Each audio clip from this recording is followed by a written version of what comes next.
Professor Finkelstein, it's a privilege and an honor to have you. Good evening, or should I say rather good afternoon to you. Uh, Either is fine. Just a small correction. I've written a couple of books since the Gaza and inquest into its martyrdom, but for our purposes today, that's the most pertinent book. Fantastic. Well, let me start off with this. And I know that your time is at a premium and it's pretty limited. Just this week, and I think it's crucial to raise this on the 15th of May, we had a situation where, Palestinians across the globe are marking the 76th anniversary of the Nakba, the kind of catastrophe. And simultaneously to that, you have a situation where just on Tuesday, prior to the application that's now being brought, we see South Africa again. A group of far-right Israelis, including a number of government ministers, have essentially called for the resettlement of Gaza, Itamar Ben-Gvir. So what my question, maybe to start this off, to kick it off, we've got a significant event in Palestinian history, reaching its anniversary this week. It's a horrific event. And what's very shocking about it is that, in a sense, it was an internationally sanctioned event, internationally sanctioned event, byproduct of policy by the British Mandate, the League of Nations, and all of that. So to start off with this, what would your take be on the irony of the particular comments being made by these far-right extremists in the Israeli Knesset, the particular role that Israel is playing at this juncture, and of course the fact that we are experiencing something equivalent or worse than the Nakba?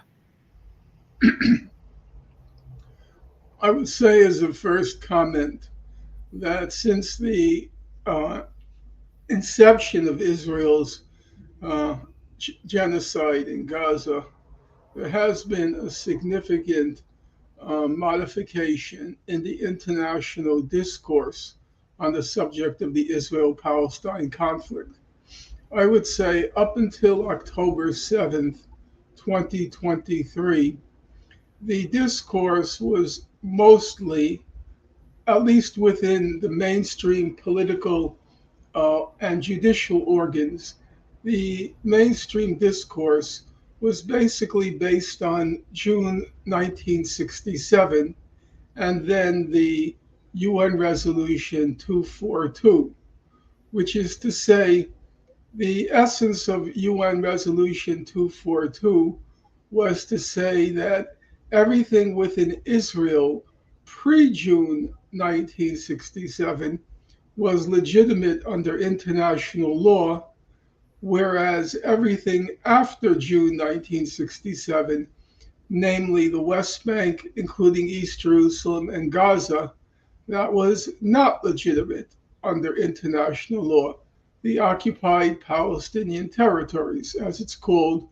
in the formal legal literature on the topic, OPT, the occupied Palestinian territories. So basically, what was called into question after UN Resolution 242 was not Israel itself, but the occupation of the West Bank, including East Jerusalem and Gaza.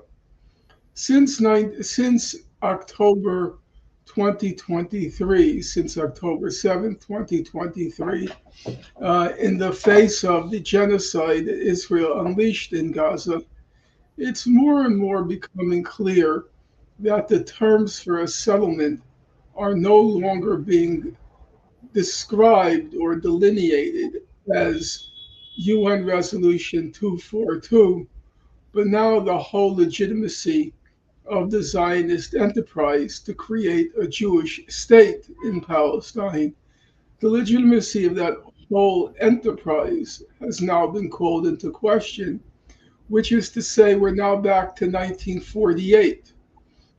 Up until October 7th, I would say 1948, except for the refugee issue, up until October 7th, except for the refugee issue, 1948 was a done deal. It was legitimized under international law. I would say now it's no longer a done deal. And it's indicative of that fact that there has been a tension in the South African presentation before the International Court of Justice. On the one hand, if you listen to the first speaker, is he your uh, Attorney General? I can't remember his name. The first speaker was I think it was the ambassador that spoke initially, and then of course To The Hague. there was Professor John Dugard, Max Duplessis, and No. I mean, just the first speaker, the ambassador to The Hague. You will notice that two things are going on in his presentation, both this time and also on January 26th, both this time and during the first public sitting. He keeps going back to 1948. He refers to Israel as a settler colonial regime and a discriminatory regime.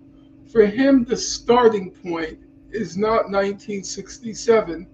The starting point is 1948. On the other hand, at least up until now, the South African delegation has continued to state that it supports a two-state settlement on the basis of UN Resolution 242. So, in my opinion, there is a tension in the South African position about whether or not they want to go back to the terms of the settlement set in UN Resolution 242, namely two states on the June 1967 border, and accepting the legitimacy of Israel as a Jewish state, or are they intent, as your ambassador has suggested, that we have to reopen the whole question going back to 1948? From what I can understand,